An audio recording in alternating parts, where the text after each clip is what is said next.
Canto XVIII. The eighth circle, Malebolge, the fraudulent and the malicious. The first Bolgia, seducers and panders. Venedico Caccianimico, Jason, the second Bolgia, flatterers. Alessio Interminelli, Thais. There is a place in hell called Malebolge, wholly of stone and of an iron color, as is the circle that around it turns. Right in the middle of the field malign there yawns a well exceeding wide and deep, of which its place the structure will recount. Round, then, is that enclosure which remains between the well and foot of the high, hard bank, and has distinct in valley 10 its bottom. As where, for the protection of the walls, many and many moats surround the castles, the part in which they are a figure forms. Just such an image those presented there, and as about such strongholds from their gates unto the outer bank are little bridges. So from the precipice's base did crags project, which intersected dikes and moats, unto the well that truncates and collects them. Within this place, down shaken from the back of Geryon, we found us, and the poet held to the left, and I moved on behind. Upon my right hand I beheld new anguish, new torments, and new wielders of the lash, wherewith the foremost Bolgia was replete.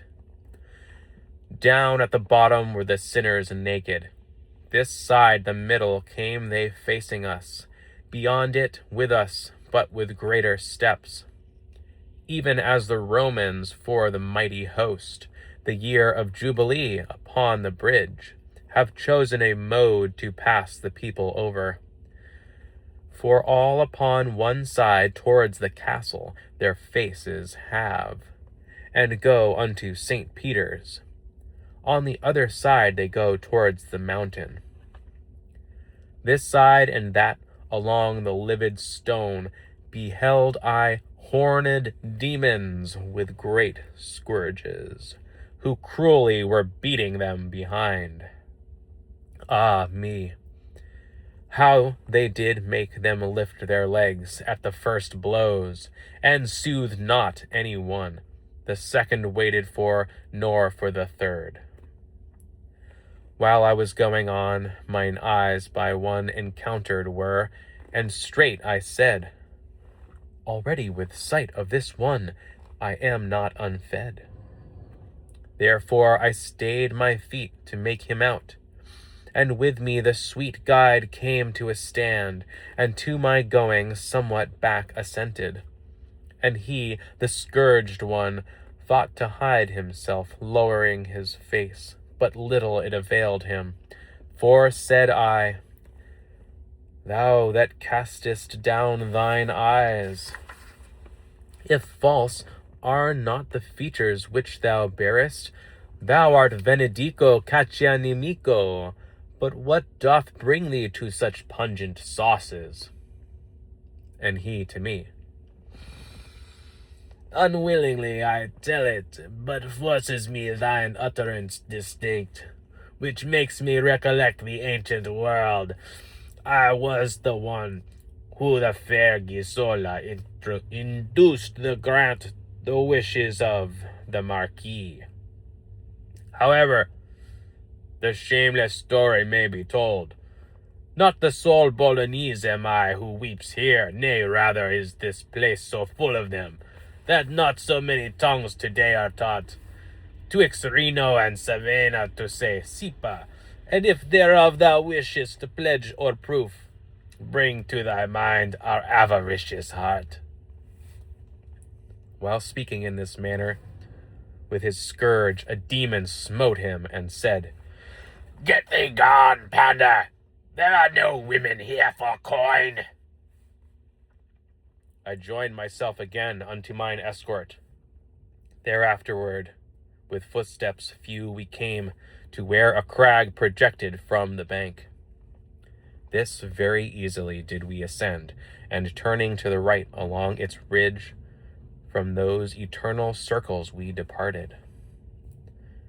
When we were there, where it is hollowed out, beneath, to give a passage to the scourged, the guide said, "Wait, and see that on thee strike the vision of those others evil born, of whom thou hast not yet beheld the faces, because together with us they have gone." From the old bridge we looked upon the train which towards us came upon the other border, and which the scourges in like manner smite. And the good master, without my inquiring, said to me, "See that tall one who is coming, and for his pain seems not to shed a tear. Still, what a royal aspect he retains! That Jason is, who by his heart and cunning the Colchians of the Ram made destitute. He by the Isle of Lemnos passed along, after the daring women pitiless had unto death devoted all their males. There with his tokens and with ornate words did he deceive Hypsipyle, the maiden who first herself had all the rest deceived. There did he leave her pregnant and forlorn. Such sin unto such punishment condemns him. And also for Medea is vengeance done. With him go those who in such wise deceive, and this sufficient be of the first valley to know, and those that in its jaws it holds. We were already where the narrow path crosses athwart the second dike, and forms of that a buttress for another arch.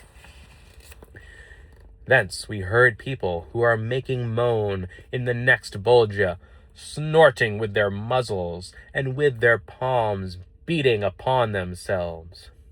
The margin were encrusted with a mold, by exhalation from below, that sticks there, and with the eyes and nostrils wages war.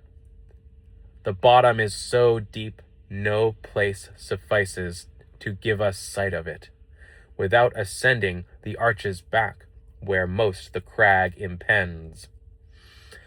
Thither we came, and thence down in the moat I saw a people smothered in a filth that out of human privies seemed to flow.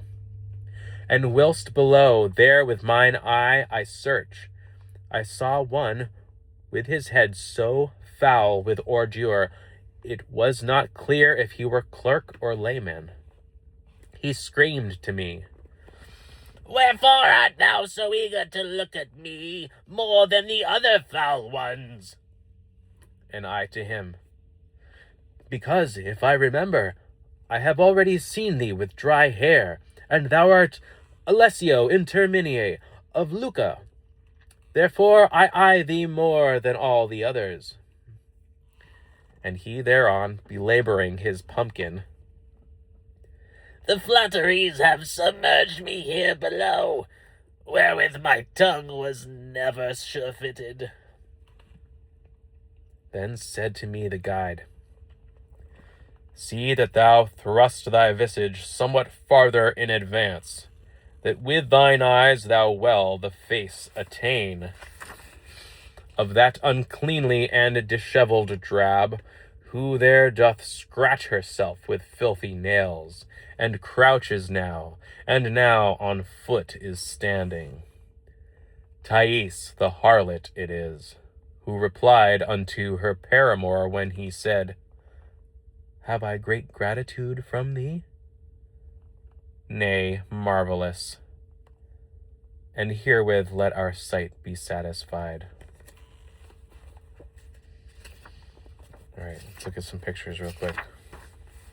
Here's Gary on from last time. Wow. riding on his back.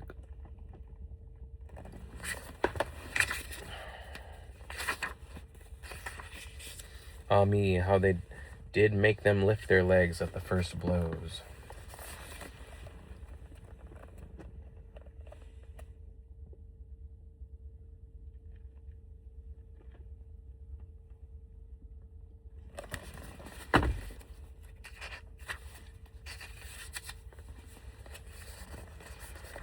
Everyone's swimming in filth.